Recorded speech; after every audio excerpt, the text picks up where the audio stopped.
I was a broken woman. At least that's what they told me I was. I was hated. I was despised by my own people. I heard the whispers of everyone in town.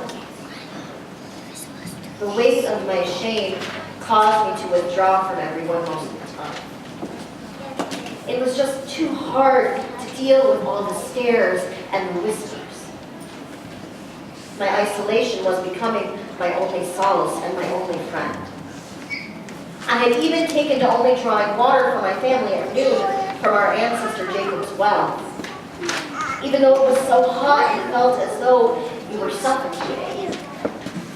I guess it was better than facing the glares and the stares from everyone else. No, it was better to go at noon, with no one there to judge me or to tell me I'm worthless, or worse, to ignore my presence entirely, as if I didn't even exist in this community anymore. But one day, it all changed. Even now, I don't fully understand it. But just one conversation with one man, this Messiah, this Jesus, changed, well, everything for me. As I drew closer to the well that day, I saw a man sitting there. I decided to keep my head down and to mind my own business. He was a Jew anyway, so I thought he'd keep to himself. A Jewish man wouldn't speak to me, a Samaritan woman, in public, surely. It was forbidden. But I wondered just what was he doing there anyway? He seemed to be waiting for something. Or maybe someone. Then as I began to draw water from the well, he spoke to me. Honestly, I didn't know how to react. No one spoke to me in those days. Sure, they spoke about me behind my back, but no one spoke to me. No one. Anyway, he asked me for a drink of water. Water. Something so simple and yet so necessary for our lives. But then he started talking about some other kind of water. He called it living water. I didn't understand what he meant. He didn't mean a river or an ocean, not even the water that helps sustain the life of my community at Sakar. This Jesus described it as water that would cause me to never be thirsty again. As bizarre as that sounded, I liked the idea of never being thirsty again. Because if I wasn't thirsty, I would never have to draw water from the well and have everyone make me feel like the broken and wretched woman that I thought I was. So I said, give me this water, this living water, whatever it is. Please, Jesus. What he said next caught me even more off guard, and it cut me to the quick. Go and get your husband. Each syllable that came out of his mouth made me feel horrible. I dropped my head in shame as my sin, my reputation, hung in the air between us. I choked back my tears as I answered him, I have no husband. In that moment, it all became real. He was no longer a stranger nor a Jew. His response to me was strong and confident, but without hatred or without any hint of judgment against me. It was almost compassionate. I know. You've had 5 husbands, and the man you live with now is not your husband. I could see then that he was not just a man. He had to be some kind of holy man or prophet.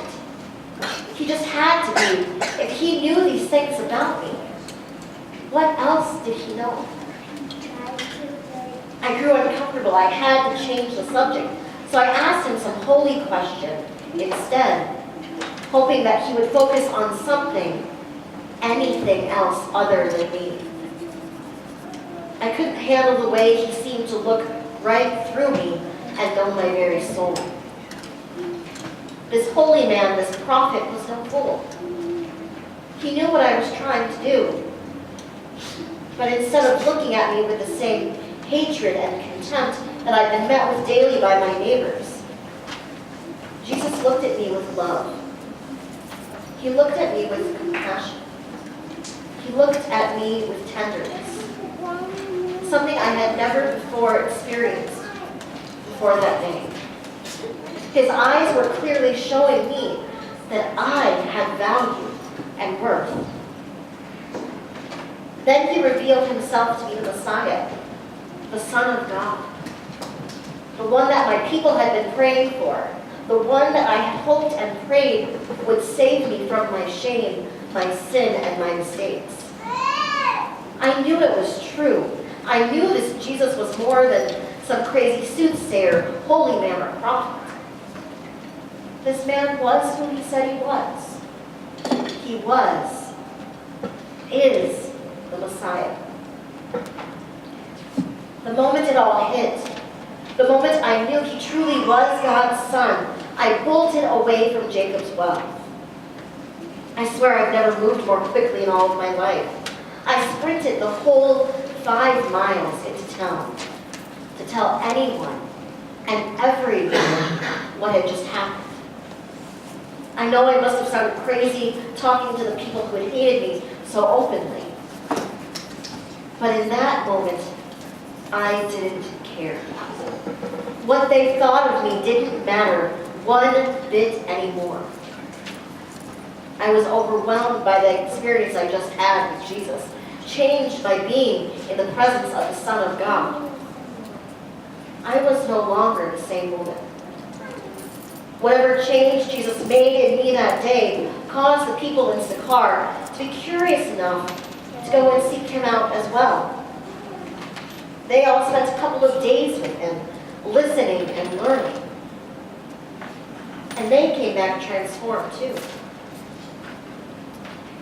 Being in the presence of Jesus, the Messiah, the Son of God, even for those brief moments, has changed me forever.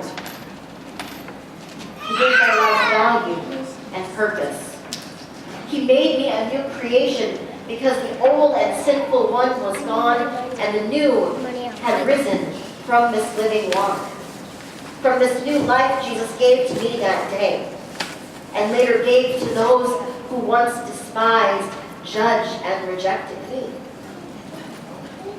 This new life, this living water, that I believe Jesus has given to all of his followers. Praise be to the God of Jacob, the God who is in Jesus the Christ, for this life-giving water. Amen.